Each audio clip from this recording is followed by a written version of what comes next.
The first step is to go to the top right of the screen, right click and make a new collection. Double click this collection and rename it to something like sock. Similar to the sole objects, we're going to begin simple and then add more detail. So we're going to press Shift A, go to Mesh and then add a cube. Now if we either navigate to the right or the left orthographic view, I want to press S to scale this cube down. So I want it to be approximately the same width as the sole. I then want to press G to move the cube, and I just want to place it around this ankle area. I'm now going to press Tab to go into edit mode, and I'm going to press the number 3 on the keyboard to go to face select. So if I now click on this face, the one closest to the toe area, I can press E to extrude this region. I want to extrude this to around where I assume the beginning of the toes are. I then want to press E again and make another extrusion to approximately the end of the shoe here. I then want to select this face. So this will be the ankle area, the foot area, and the toe area, very approximately. And I want to press E to extrude this face. So we have a very simple outline of the shape of a shoe or a boot. Now if I press Tab to go back into object mode, and I go to the Modifier Properties tab, I want to add a modifier and choose Subdivision Surface. Change the number of subdivisions to 3.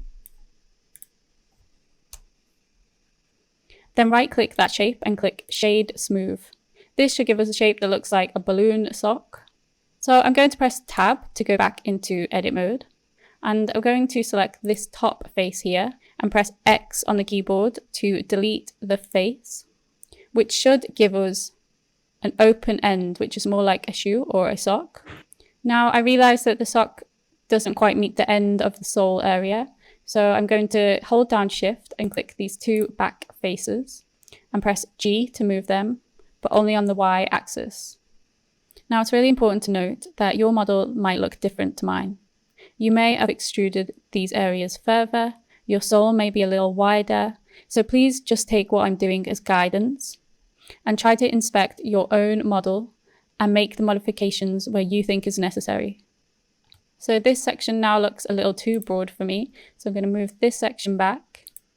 I'm also going to select this end face here where the toes are and scale that down, only on the Z axis for now. And we can jump to the right or left orthographic view and put X-ray mode on to look at the adjustments that we should be making. So you can see that our model is totally inaccurate to the reference image behind, but that's okay because we can adjust that. By holding down Shift and dragging the select box over these top faces, I can press G and adjust the location. And I'm going to scale that area down. I'm now going to select these faces and press G to move them. I'm now going to select this region and scale them down on the Z axis and press R to make a rotation and then move it down again. So lots of small little adjustments. Using this bottom half of the screen, I can select this face here.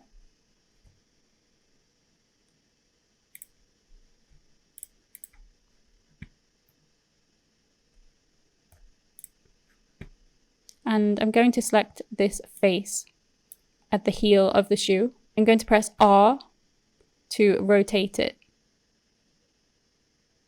so I can give a bit more depth to the heel. And I'm also going to scale that face on the Z axis.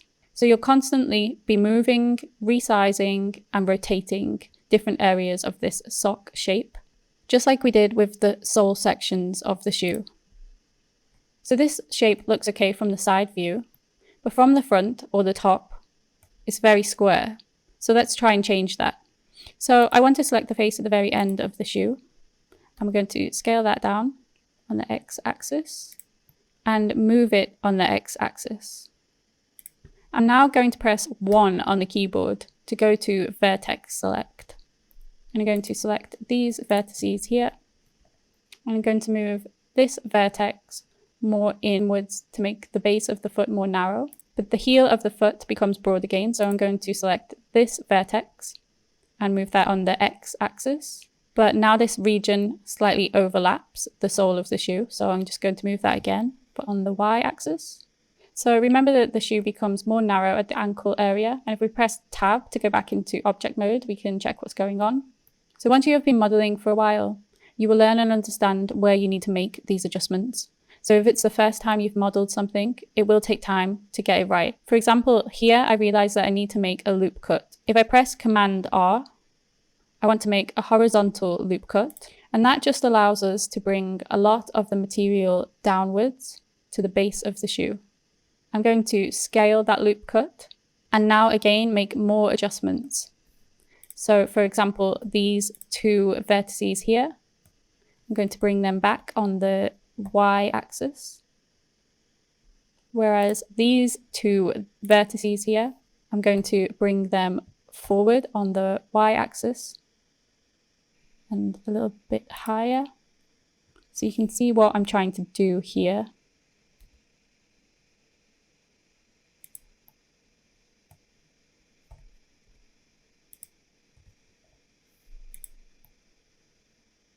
So I just wanted to make the toe area touch the sole of the shoe here. So if I press 2 to go to edge select,